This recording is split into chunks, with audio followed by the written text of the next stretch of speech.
নমস্কার বন্ধুগণ। আমি আজকের আবার চলে এলাম আমার গল্পের ঝুলি নিয়ে।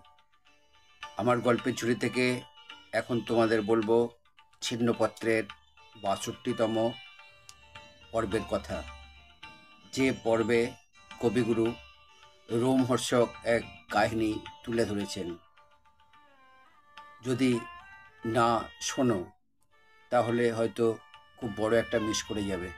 তাই অনুরোধ রইল এই পর্বটি সম্পূর্ণ শোনার জন্য।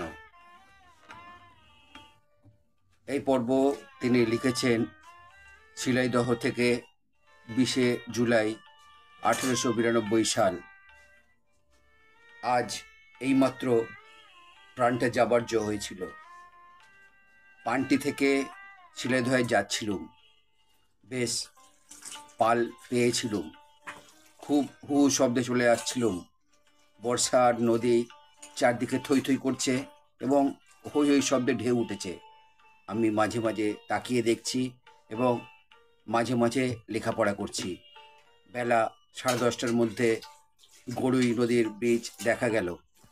বোটের মাস্তুল ব্রিজে বাঁধবে কি না তাই নিয়ে মাঝিদের মধ্যে তর্ক পড়ে গেল।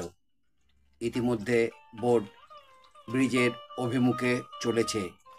মাঝিদের আশা ছিল যে আমরা স্রোতের বিপরীতে মুখ যখন চলেছি তখন ভাবনা নেই, কারণ ব্রিজের কাছাকাছি এসেও যদি দেখা যায় যে মাস্তুল বাঁধবে তখনই পাল নামিয়ে দিলে বোট স্রোতে পিছিয়ে যাবে।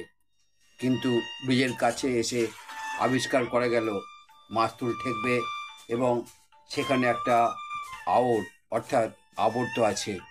সেই আওড় থাকতে সেখানে স্রোতের গতি বিপরীত মুখে হয়েছে। তখন বোঝা গেল সামনে একটি বিপদ উপস্থিত।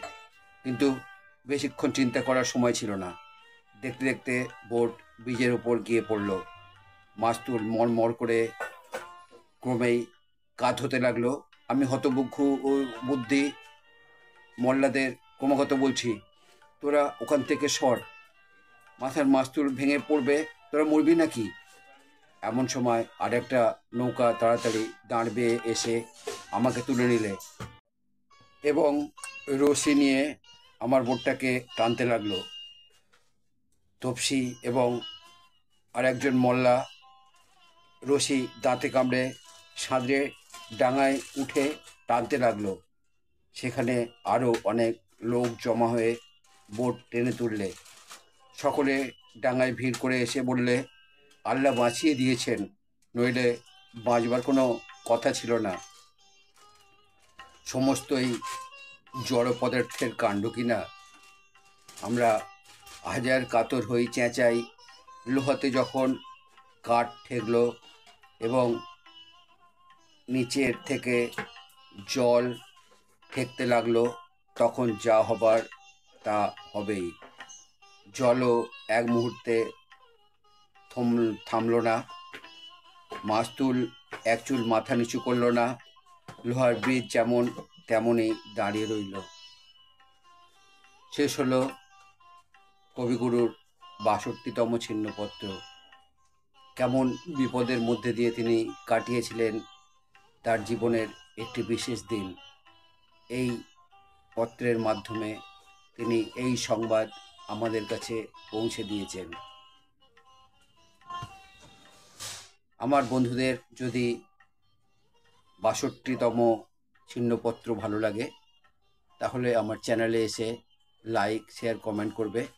আমার চ্যানেলে নতুন বন্ধু হলে চ্যানেলটি সাবস্ক্রাইব করবে এবং নতুন পুরানো সব বন্ধুর কাছেই আমার একান্ত অনুরোধ, আমার চ্যানেলের বেল আইকনটা অন করে রাখবে।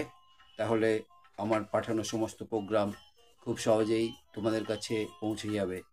আবার নতুন ভিডিও নিয়ে, নতুন প্রোগ্রাম নিয়ে, নতুন ছিন্নপত্র নিয়ে আমি তোমাদের কাছে ফিরে আসব। নমস্কার, বিদায় বন্ধু।